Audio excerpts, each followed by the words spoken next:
യുഎസിന്റെ തീരുവായുദ്ധത്തിന് കീഴടങ്ങില്ല എന്ന ദൃഢനിശ്ചയം പ്രധാനമന്ത്രി നരേന്ദ്രമോദി തുടക്കം മുതൽ സ്വീകരിച്ചതാണ്.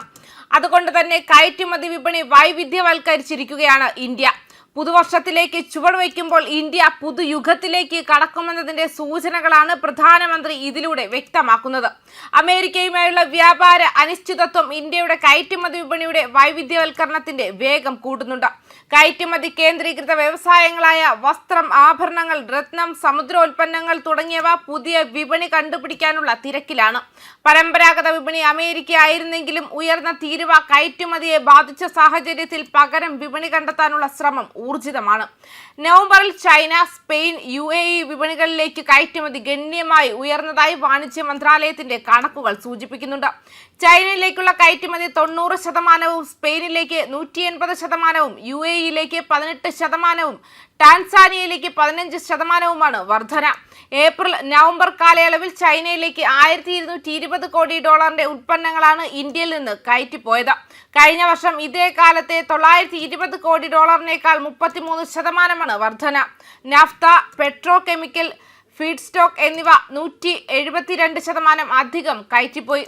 $29.65 കോടി പ്രിന്റഡ് സർക്യൂട്ട് ബോർഡുകളും 3240 കോടിയുടെ മൊബൈൽ ഫോൺ ഘടകങ്ങളും ഒക്ടോബറിൽ ചൈനയിലേക്ക് അയച്ചു. ഒക്ടോബറിൽ അമേരിക്കയിലേക്കുള്ള സമുദ്രോൽപ്പന്ന കയറ്റുമതി 20% കുറഞ്ഞു. അമേരിക്കയിൽ നിന്നും പുതിയ ഓർഡറുകൾ എത്തുന്നില്ല. അതേസമയം യൂറോപ്പിലേക്കും റഷ്യയിലേക്കും കൂടുതൽ ഉൽപ്പന്നങ്ങൾ കയറ്റി അയക്കുന്നതിന് ശ്രമം നടക്കുന്നുണ്ട്. ഏപ്രിൽ ഒക്ടോബർ കാലത്ത് സമുദ്രോൽപ്പന്ന കയറ്റുമതി 16% വളർച്ചയോടെ $487 കോടി ഇക്കാലത്ത് അമേരിക്കയിലേക്കുള്ള സമുദ്രോൽപ്പന്ന കയറ്റുമതിയിൽ 7% കുറവുണ്ട്. എന്നാൽ China, Vietnam, Belgium, Japan, Russia, Canada, Britain തുടങ്ങിയ രാജ്യങ്ങളിൽ പകരം വിപണി കണ്ടെത്താനായതായി വാണിജ്യ മന്ത്രാലയത്തിന്റെ കണക്കുകൾ പറയുന്നുണ്ട്. ഇന്ത്യയിൽ നിന്നുള്ള പ്ലാസ്റ്റിക് കയറ്റുമതി നവംബറിൽ 9.6% ഉയർന്നത് $180 കോടി തുടർച്ചയായ 2 മാസം ഇടിവ് നേരിട്ട ശേഷം ഈ മുന്നേറ്റം. ഒക്ടോബറിൽ യുഎസിലേക്കുള്ള പ്ലാസ്റ്റിക് കയറ്റുമതിയിൽ 33%, സെപ്റ്റംബറിൽ 23% കുറവുണ്ടായിരുന്നു. റഷ്യ, ബ്രസീൽ, തെക്കേ അമേരിക്ക, ആഫ്രിക്ക എന്നീ വിപണികളിലേക്കാണ് പ്ലാസ്റ്റിക് ഇപ്പോൾ കൂടുതലായി പോകുന്നത്. തൊഴിൽ കേന്ദ്രീകൃതമായ തുണി, വസ്ത്ര കയറ്റുമതി ഇനിയും തിരിച്ചു വന്നിട്ടില്ല.